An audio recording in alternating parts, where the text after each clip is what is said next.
நவீன் பட்நாயக் அவர்களுடைய ஒரு தமிழன் வந்து அங்கு வந்து ஒரு முதல்வராக வரக்கூடிய வாய்ப்பு இருக்குன்னு சொல்லி அது ஒரு மிகப்பெரிய விமர்சனமாகுது. நரேந்திர மோடி அவர்களே வந்து பூரி ஜெகநாதருடைய கோவில் சாவி தமிழகத்திற்கு அனுப்பப்பட்டதாக சொல்றாங்க. எப்படி பாக்குறீங்க இந்த விமர்சனம்? இந்த கார்த்திகேயன் பாண்டியன் என்பவர் ஒரு தடம் பதிச்சிருக்காரா? எப்படி பாக்குறீங்க?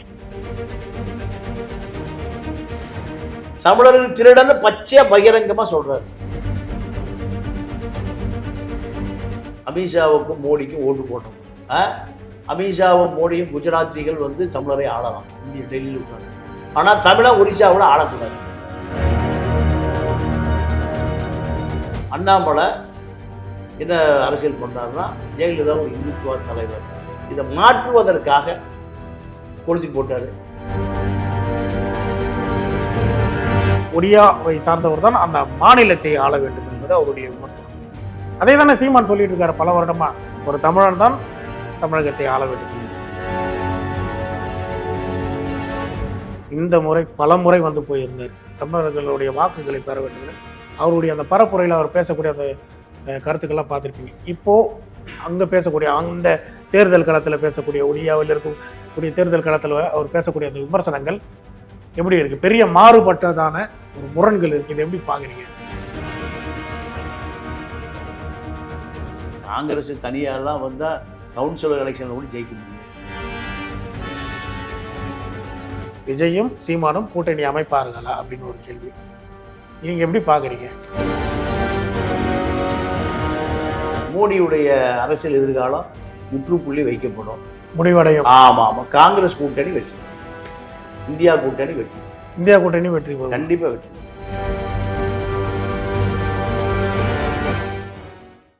கேடகம் நேயர்களுக்கு வணக்கம். இந்த ஊடகம் மக்களுக்காகவே உருவாக்கப்பட்டது. உண்மையிலே இந்த ஊடகம் மக்களுக்காக உருவாக்கப்பட்டது என்று நீங்கள் விரும்பினால் உங்களால் முடிந்த, உங்களால் விருப்பமுள்ள ஒரு தொகையை எங்களுக்கு அனுப்பலாம். இதற்கு உள்ள QR கோடை ஸ்கேன் செய்து நீங்கள் அனுப்ப முடியும். விருப்பம் உள்ளவர்கள் இதை பயன்படுத்தவும். நன்றி. சினிமா விட்டுருவோம், இப்போ நம்ம அரசியல் களத்துக்கு வருவோம் சார். இப்போ நம்ம ஒடிசா பற்றி நம்ம பேசலாம்.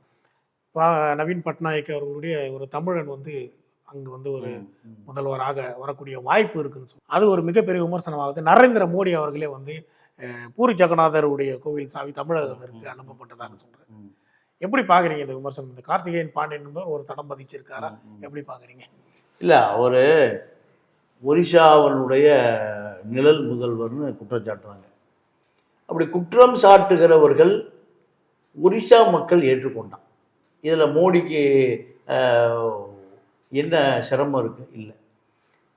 அந்த கட்சியினுடைய தலைவர் நவீன் பட்நாயக், அவர் முதலமைச்சர், 6 முறை முதலமைச்சராக இருந்தவர். 30 ஆண்டு காலம் அவரை அந்த மக்கள் ஏற்று முதலமைச்சராக வச்சுருந்தான். அவர் என்னுடைய அரசியல் வாரிசுங்கிறாரு. இதில் மோடிக்கு என்ன சிக்கல் இருக்குது, சிரமம் இருக்குது?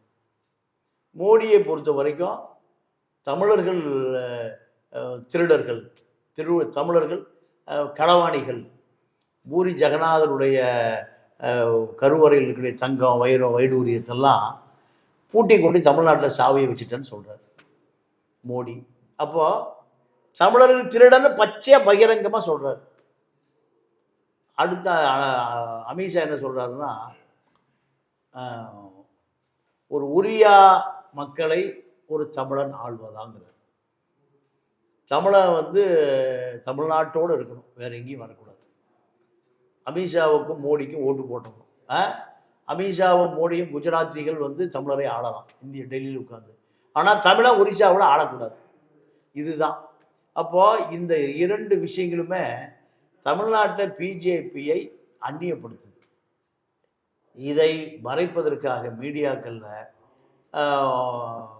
அண்ணாமலை என்ன அரசியல் பண்ணார்னா ஜெயலலிதா ஒரு இந்துத்துவ தலைவர், இதை மாற்றுவதற்காக கொளுத்தி போட்டார். ஜெயலலிதா இந்துத்துவா தலைவராக இருந்தால் சங்கராச்சாரியை பிடிச்சி ஏன் காஞ்சிபுரம் சப்ஜெக்டில் அடைக்குது? அப்போது இது நோக்கம் அல்ல. வி.கே. பாண்டியன் தமிழ்நாட்டில் முழுக்க மோடி அமித்ஷா எதிர்ப்பை மடைமாற்றுவதற்காக சொல்லப்பட்டதான் ஜெயலலிதா இந்துத்துவா தலைவர். இதுதான் அரசியல் விமர்சனம். இப்போ அண்ணாமலை அவர்கள் வெளியிட்டிருக்கக்கூடிய அந்த காணொலி நீங்கள் பார்த்துருப்பீங்க. ஒரு ஒடியாவை சார்ந்தவர் தான் அந்த மாநிலத்தை ஆள வேண்டும் என்பது அவருடைய விமர்சனம். அதே தானே சீமான் சொல்லிட்டு இருக்காரு பல வருடமா, ஒரு தமிழன் தான் தமிழகத்தை ஆள வேண்டும் என்று. முன்பு சீமான் அவர்களோட அண்ணாமலை வைத்த விமர்சனத்திற்கும் இப்போ வந்திருக்கக்கூடிய இந்த விமர்சனத்துக்கும் நிறைய முரண்பாடுகளான கருத்துக்களை நம்ம பார்க்கலாம். இதை எப்படி பார்க்குறீங்க? இல்லை, மக்கள் தான் யார் ஆளணும்னு முடிவு பண்ணணும். சீமானோ அமித்ஷாவோ மோடியோ முடிவு பண்ண முடியாது. எம்ஜிஆருக்கு மக்கள் ஓட்டு போட்டால் எம்ஜிஆர் முதலமைச்சர், ஜெயலலிதாவுக்கு ஓட்டு போட்டால் ஜெயலலிதா முதலமைச்சர், ஓமந்தூர் ராமசாமி ரெட்டியாருக்கு ஓட்டு போட்டால் அவர் முதலமைச்சர். சீமானா முடிவு பண்ண முடியுது? ஓட்டு போடுற மக்கள் தான் முடிவு பண்ணணும். அப்போ கருணாநிதி முதலமைச்சர், மக்கள் ஓட்டு போட்டால் கருணாநிதி முதலமைச்சர். இதை யார் முடிவு பண்ணுவாங்க? அமித்ஷாவும் சீமானுக்கு அதிகாரம் இல்லை, மக்களுக்கு அதிகாரம் இருக்குது. மக்கள் யாருக்கு ஓட்டு போடுறானோ அவர்கள் முதலமைச்சர் ஆகலாம். அதுதான் ஜனநாயகம்.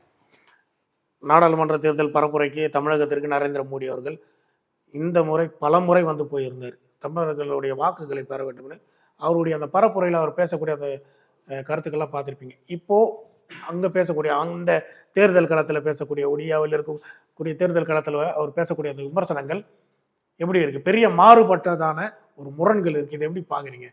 இல்லை, மீண்டும் அதான் நான் சொல்கிறது.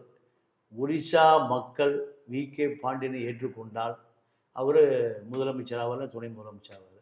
ஓட்டு போடலைன்னா ஆலோசகராக இருப்பார், அவ்வளோதான். இது யார் முடிவு செய்வது? ஒரிசா மக்கள். ஒரிசா மக்களுடைய அபிலாஷைகளை மோடியும் அமித்ஷாவும் முடிவு பண்ண முடியாது. இதுதான் ஒரிசா அரசியல். ஒரிசா அரசியல் மீறி நவீன் பட்நாயக்கு, வி.கே. பாண்டியனுடைய பிரச்சனை ஒரிசாவை தாண்டியும் பார்க்க முடியாது.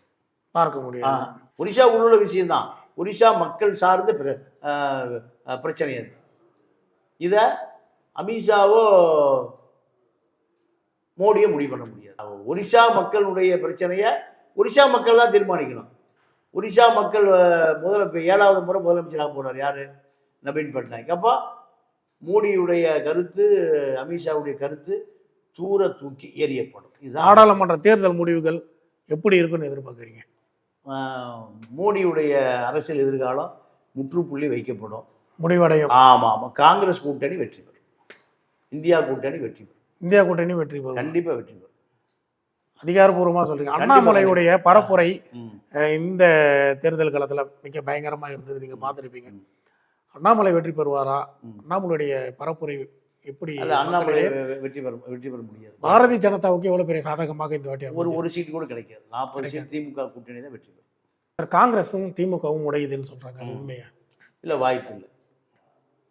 காங்கிரஸ் திமுக கூட்டணி எப்போ உடையும்னா, இந்த நாடாளுமன்ற தேர்தல். செல்வ பெருந்தகை வந்து காமராஜர் ஆட்சி அமைய சொல்லியிருக்காரு.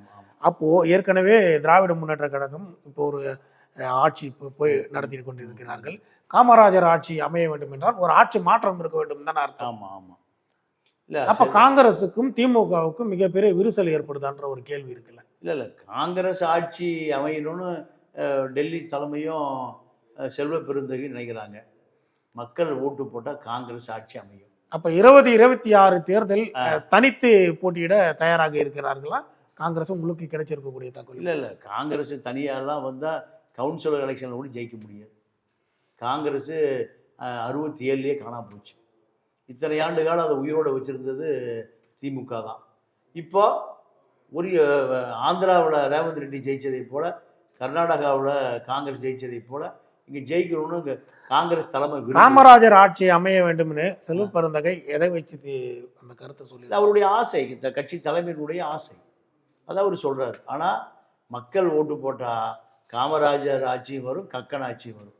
காரணம், வாக்காளர்களுடைய விருப்பம்தான் பெரும்பான்மை ஜனநாயகம்.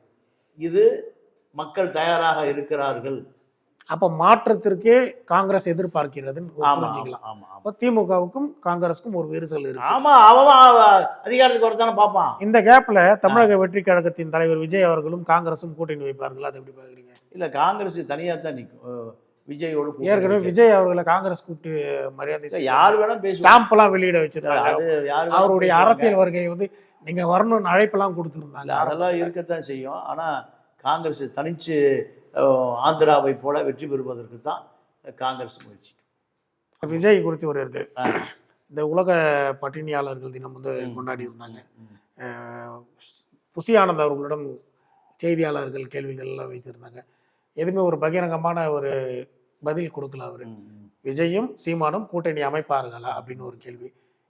நீங்க எப்படி பாக்குறீங்க? அது வாய்ப்பு இல்லை எதிர்காலத்துல. வாய்ப்பு இல்லை. ஏன்னா அவர் ஒரு அரசியல் தலைவர் தனித்து தான் வரணும் பார்ப்பாரு. சீமானும் அப்படிதான் பார்ப்பாங்க. அதனால வாய்ப்பு இல்லை. ஆனால் சீமான் அவர்கள் அந்த கிரெடிட் எடுத்துக்கிறார்ல பல இடத்துல. இல்லை, அவருக்கு வேறு வழியே இல்லை. அடுத்த நோக்கி நகர்த்தணும், அதற்கான வாய்ப்பும் இல்லை. அப்போ அவர் யாரோட விஜய்க்கு ஒரு பெரிய மாசு இருக்கிறதா நம்புறாரு.